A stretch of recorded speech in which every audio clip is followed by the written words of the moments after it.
லோத்துடைய ஆரம்பம், லோத்துடைய முடிவு, சவுலுடைய ஆரம்பம், சவுலுடைய முடிவு.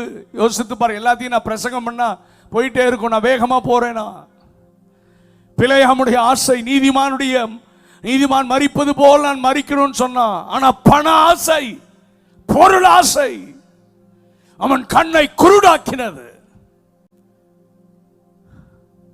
பண ஆசை, பொருள் ஆசை என்கிற விக்கிரக ஆராதனை அநேகருடைய தரிசனத்தை கெடுத்து போட்டது.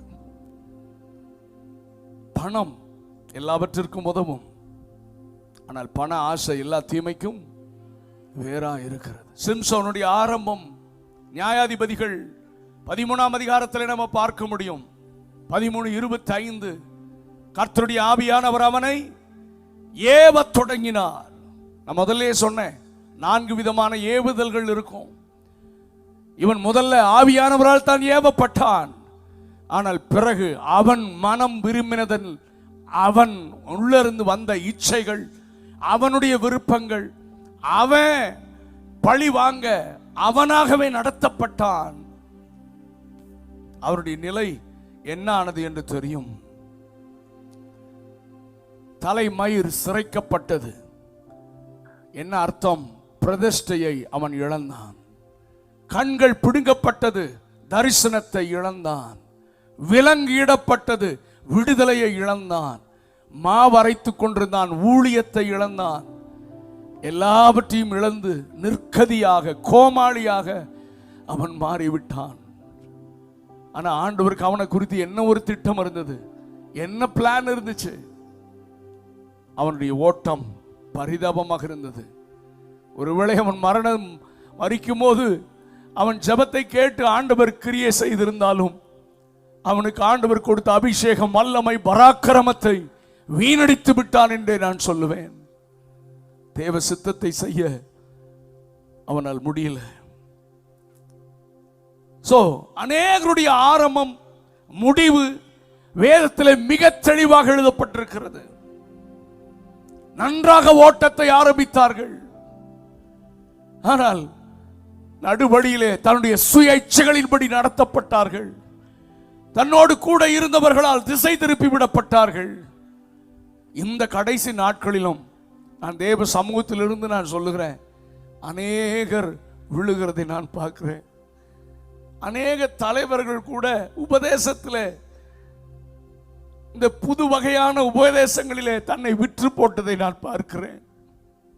பரிசுத்தத்திற்கு வைராக்கியம் பாராட்டினவங்க எல்லாம் பாவத்தையும் அவர்கள் பரவாயில்லன்னு சேர்த்து கொள்ளுகிறத நான் பார்க்கிறேனா?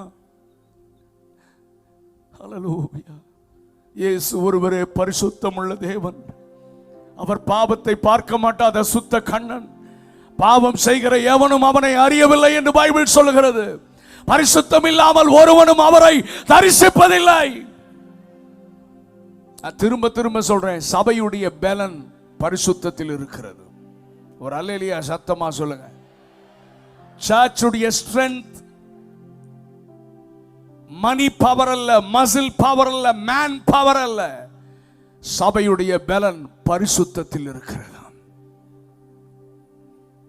இன்றைக்கு இந்த பரிசுத்தமே விலை போகிற அளவிற்கு ஆவிக்குரிய உலகத்திலே தாறுமாறுகள் நடந்து கொண்டிருக்கிறது.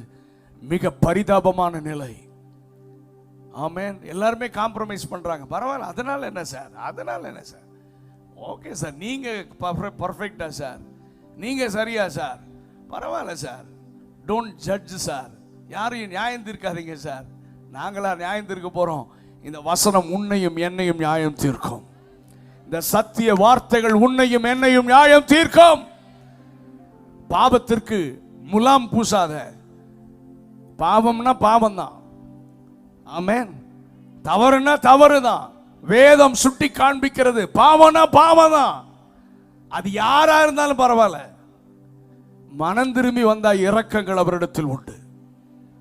ஆமென். துணிகரமாக வாழ்ந்தால், தவறை செய்து அநேகருக்கு இடரல் உண்டு பண்ணுகிறவனுக்கு ஐயோ! இந்த சிறியரில் ஒருவனுக்கு நீ இடரல் உண்டாக்குன உன் கழுத்துல ஏந்திர கல்ல கட்டி கடலின் ஆழத்துல போடுன்னு இவ்வளவு பயங்கரமா வேற எதுக்குமே ஆண்டவர் சொன்னதில்லை. நம்முடைய பிள்ளைகளுக்கு நாம் இடரல் உண்டாக்க கூடாது. நம்முடைய அடுத்த ஜெனரேஷனுக்கு நாம் இடரல் உண்டாக்க கூடாது. நம்ம 10 பேர் ஃபாலோ பண்றானா அவனுக்காக பவுல் சொல்ற மாதிரி எல்லாத்தையும் செய்ய தகுதி உண்டு, ஆனா தகுதி ஆயிராது. எல்லாத்தையும் நான் குப்பையா விடுறேன்னா யாருக்கும் இடரலற்றவனாக வாழ விரும்புகிறேன். அருமையான பெற்றோர்களே, உங்க பிள்ளைகளுக்கு இடரல் உண்டாக்குகிற மாதிரி வாழாதீங்க. உங்கள் சபையில் இருக்கிற வாலிப பிள்ளைகள், யங் ஜெனரேஷனுக்கு இடரல் உண்டாக்காதிருங்கள். உங்களுக்கு தான் இந்த வசனம். மற்ற ஆவிக்குரிய உலகத்திலே மற்ற பிள்ளைகளுக்கு யாருக்கும் இடரல் உண்டாக்காதிருங்கள். வசனத்தின்படி வாழுங்கள், சத்தியத்தின்படி வாழுங்கள், ஜாக்கிரதையோடு ஓடுங்கள். இயேசு சீக்கிரமாக வரப்போகிறார்.